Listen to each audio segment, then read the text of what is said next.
Welcome. Thank you for taking the time to speak to us prior to your talk at the MAHA Symposium this year.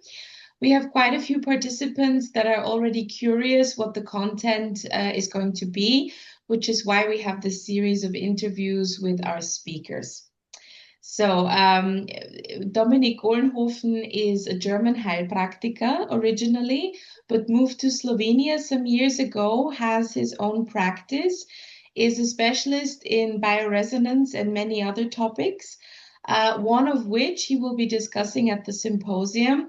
And we have prepared some questions to elaborate on the topic. So my first question is, I'm sure that there are quite a few misconceptions out there on the topic of acid-base balance. What would those be, and what should be changed in daily practice? Yeah, hello Elizabeth. Thanks for inviting me for this talk about my lecture. Yeah, the misconcept, of course, the first misunderstanding is between the classical doctors who studied medicine, and they, of course, hear what means acidicity. Acidicity is normally defined if the blood pH is going lower and we are acid.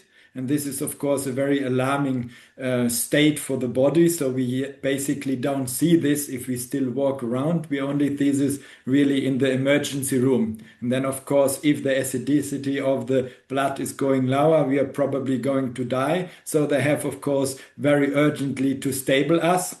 Otherwise, yeah, the lifespan will be very short. So this is what the normal doctor understands about acidicity. And if we then in alternative or holistic medicine talking about acidicity, they often think, what do you talk about? Acidity doesn't exist, because if I take you now, for example, and would test your acidicity in the blood, I will not, in the normal arterial blood, I will not find anything. You are just stable. And I'm stable, and Sebastian is stable, everyone is stable, all the participants in the room are stable, but everyone is still in acidicity.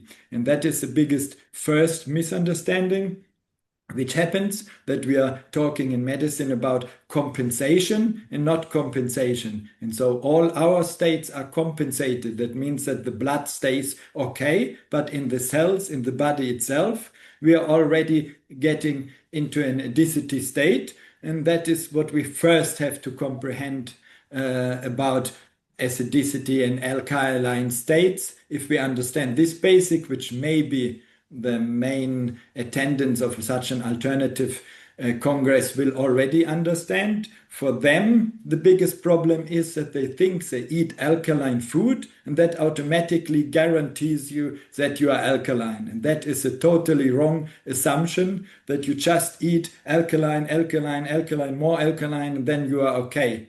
And that is actually not true. Mhm.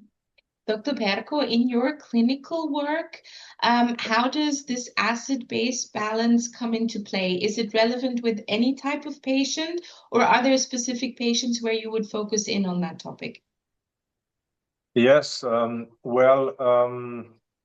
it comes very relevant. You know, this is the prerequisite actually for our body to function in its natural way. And of course, in our line of work, talking, let's say on my line of work as an oral surgeon, it's very important that we have tissues that are capable to heal themselves, you know, after the surgery or after periodontal therapy, or there are many procedures that we need to take care of this basic principle. And one of the problems with acidity, as Dominik will explain it in detail on the lecture, is microcirculation. So if a person is on, I would say, burdened with nutritional acids like too much protein, as in amino acids, or sugar and other foods, then I mean the first real consequence is microcirculation. And of course, if we're talking about the mouth again, microcirculation is extremely important. And we know very well, and we were just, well, as if someone would know that we will have this interview today. We just 1 hour ago we were talking about two of our common patients that I treated today, both of them. and basically both of them are in a way not in a situation that they could heal very well. That's why we plan the oral surgical procedures stepwise, not all at once. And acidity has a huge role here. So, and I can clearly tell you out of my practice that when patients know how to alkalize themselves, meaning also the alkaline minerals are in insufficient quantities and other stuff that Dominik will tell us. It's completely different story after the surgery. Completely different. It can't compare to a person which is in hyperprotein, let's say, diet. Mr. Golenhofen, what methods do you use to assess the level of acidity in your patients? Yeah, that is one of the major issues. That's why also I think the understanding for acidicity goes so wrong, because we cannot really measure the state of the body, because we always would like to know. Of course, we deponate the acid in the cells, so that's why Sebastian said it's a microcirculation. Then the capillaries are surrounded by very acid tissue and the blood cannot flow, but I cannot measure the cells itself. If I would like to know, I would have to puncture your whatever skin, and to puncture your liver, and to puncture your kidney, and to puncture every cell of the body. How is this possible? It's of course not possible. And that's why the diagnostic is a very, very big issue here. So we can, of course, measure the pH of let's say, the urine. But the problem is that the pH is only the free alkaline substances, the free IOA minus ions. So we measure only 1%, 99% is connected to some other substances. So we don't, if we measure something and say, oh, the urine has a pH of 4, we cannot say we get rid of 1 gram of acidicity or 100 grams of acid. No, we don't know this because we measure only 1%. That's why the pH measuring, especially if people do it only once and say, oh, I measured myself, is 6.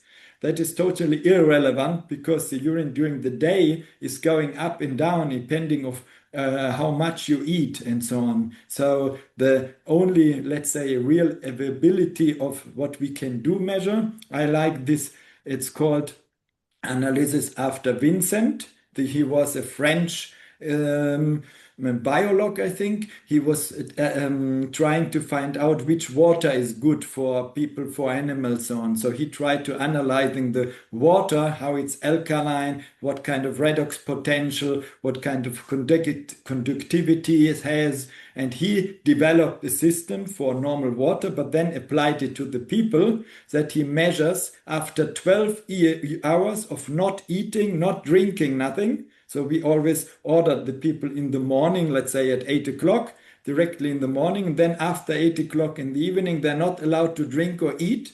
So they are really in a constant state. And then we are taking the salvia, we're taking the urine, and we're taking the blood.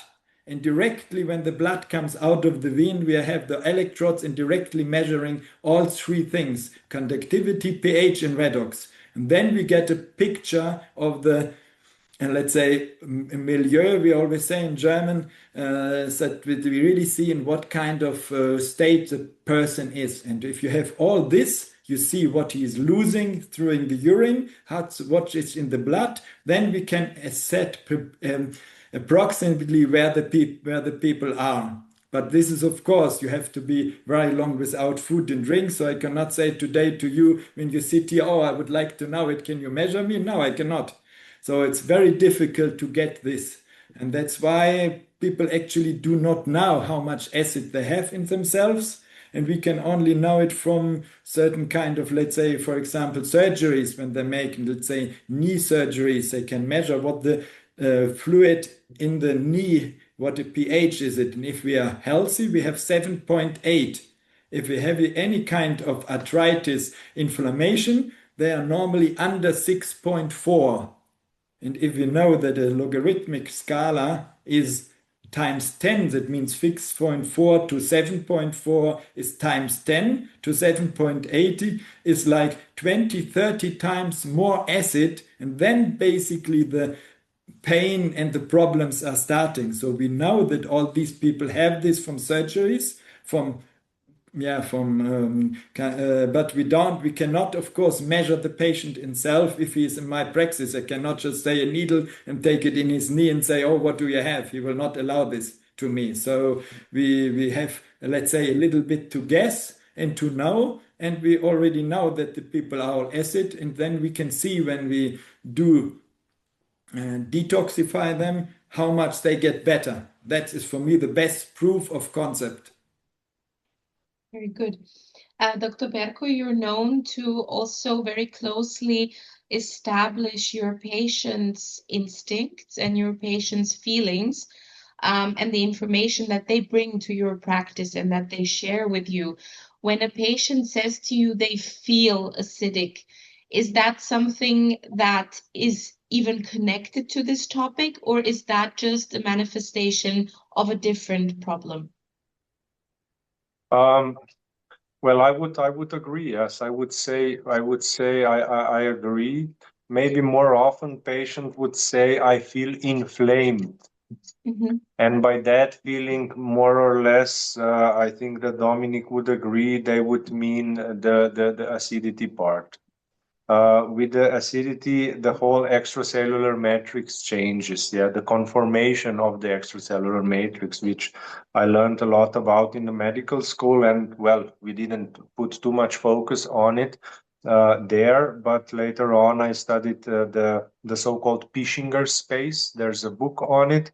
I think Alfred Pischinger was a professor in the Vienna University, and more or less, I think that this is very well connected to the inflammation, and I would say that normally with many of the patients, especially arthritis and these pain patients, the acidity is always the first problem that must be addressed, and maybe even the initial therapy is not so hard. So they need to change the diet. Maybe we give them some alkaline powders, of course, also other treatments. But we have to be aware by the fact, as Dominik pointed out, that in the liver it's different than in the lungs, and it's different than in the kidneys, different is in the skin. So we never actually know for sure where we are at. So I use not so much for myself, but for the patient's motivation, the urine pH value, which is very easily measurable. Actually, I learned that from Dominik when I was still in medical school. And I think that for the patient, it is okay to evaluate his situation. Of course, he can never say when this is over, the process. I would say more or less, even from my experience, that more or less it's never over. So in terms of modern lifestyle, modern, foods that we eat, and we can eat as healthy as possible, but still there are situations where we just cannot. The acidity is always a problem, yeah, and it's always a challenge on how to do it. But getting back to your question, always when we reach some point of, I would say, reduced acid intake in terms of sugar, too much amino acids in protein, the patients will start to feel better. And that they will start to think clearer. They will be more focused for work. They will say, oh, I thought before I came to you that I'm getting old, but now I see that I can think again, I can work again, and the same amount of, let's say, task is not giving me so much stress as before. And it has a lot to do with the acidity. So I would even say that most of the therapies, even the oral surgery, doesn't make sense if the patient is in this, I would say, milieu situation, and really the good results only come when patient gets so far in awareness that he addresses this issue in a professional manner, not just to alkaline powders, drink them for 2 months, and that's it. That's not the treatment. That will do nothing. I think Dominik agrees with that. And that brings me to my next question, Mr. Golenhofen. We mentioned diet, and you did mention that diet is not a guarantee to bring acidity under control. What other factors interplay with this topic? What is something that patients need to change in their lifestyle in order to gain control? And what would therapists do? Yeah.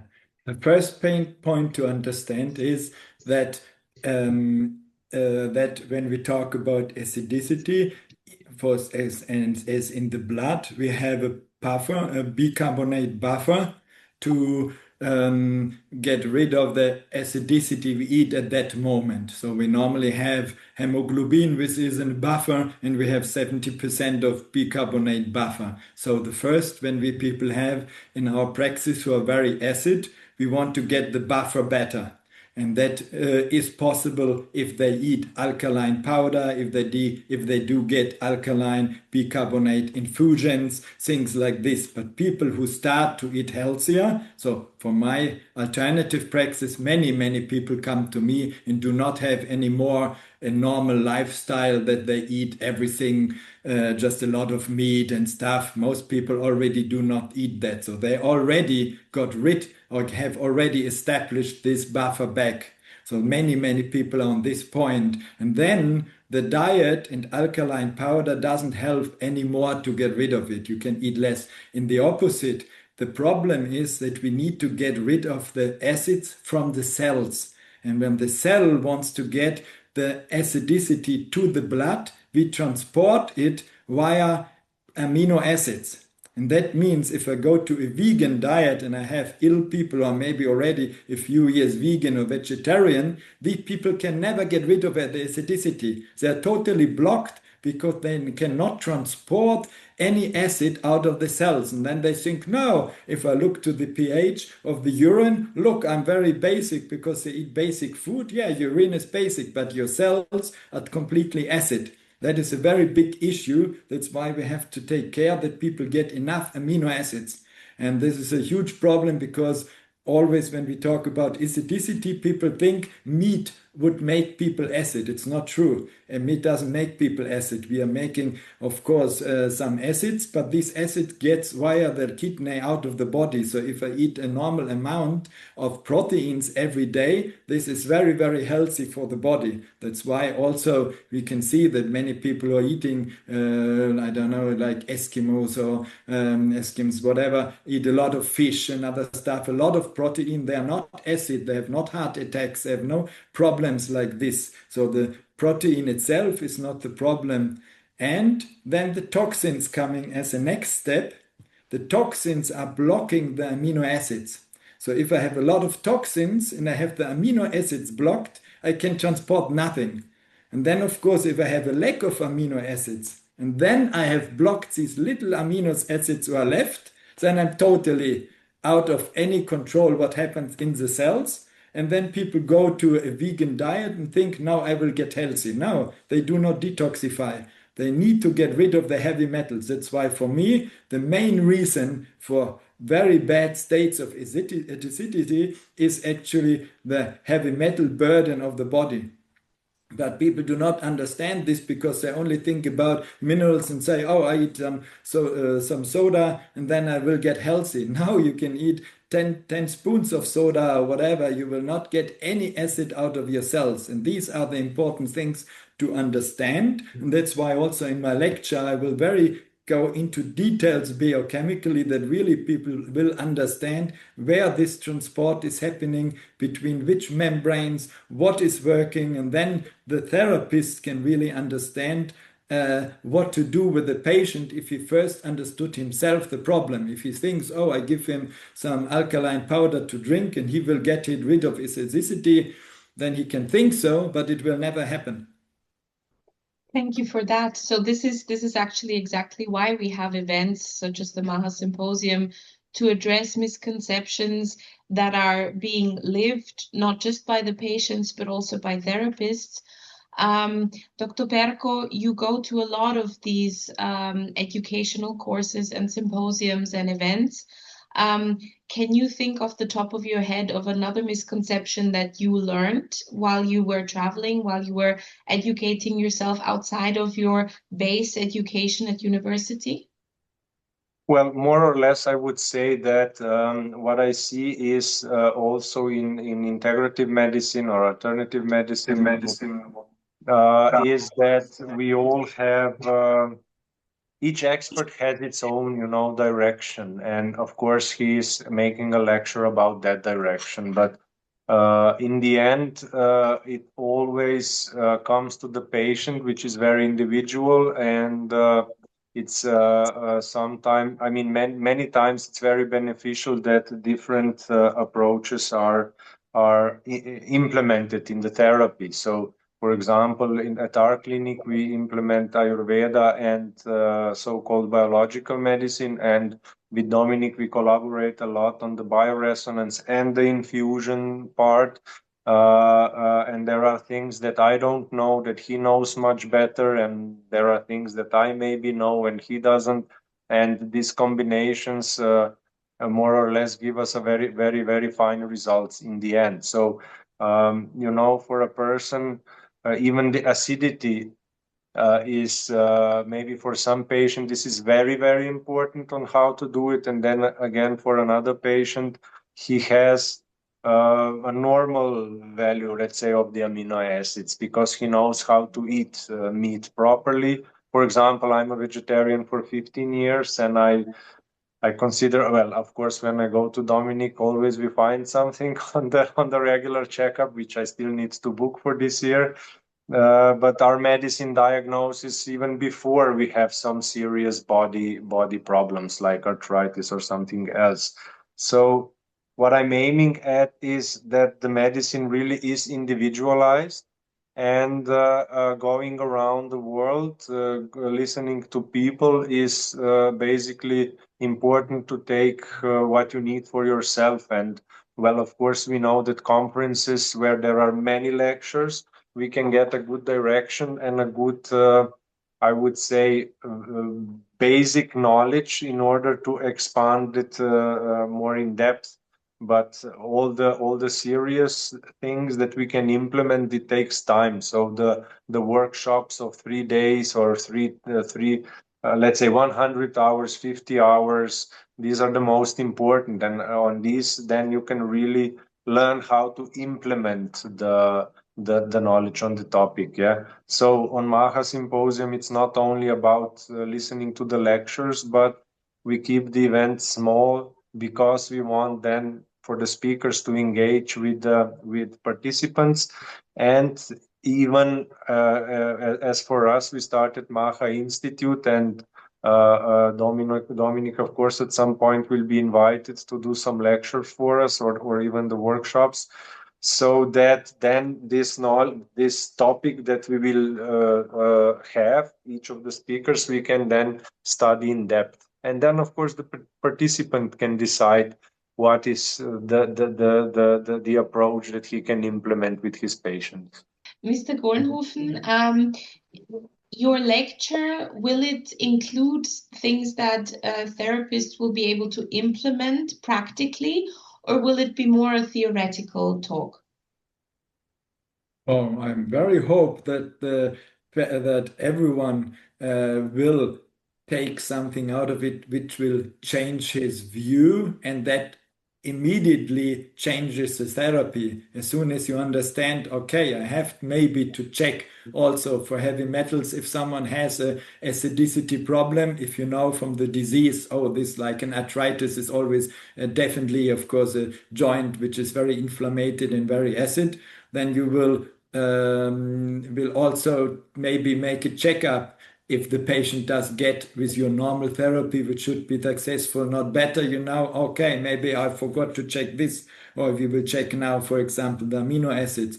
It's also very important to understand that the pH is directly connected to the antioxidants in the body, because the redox potential is directly connected to the pH. If you change in pH in the water, you also change immediately the redox potential. That's why if you give someone a lot of antioxidants, he cannot take them, he cannot do anything with it if the acidicity not change. On the other hand, if you want to change the acidicity and you don't change the redox potential, you cannot change the acidicity so much. So all these kind of important connections we have to understand, and then we can develop a therapy. That's why what Sebastian said, you have to get inputs. Of course, you will not understand and learn in this half an hour lecture immediately every kind of measurements you can do, but you will see, are you in your therapeutic concept good enough in this field or not? And if not, maybe you will then book some workshops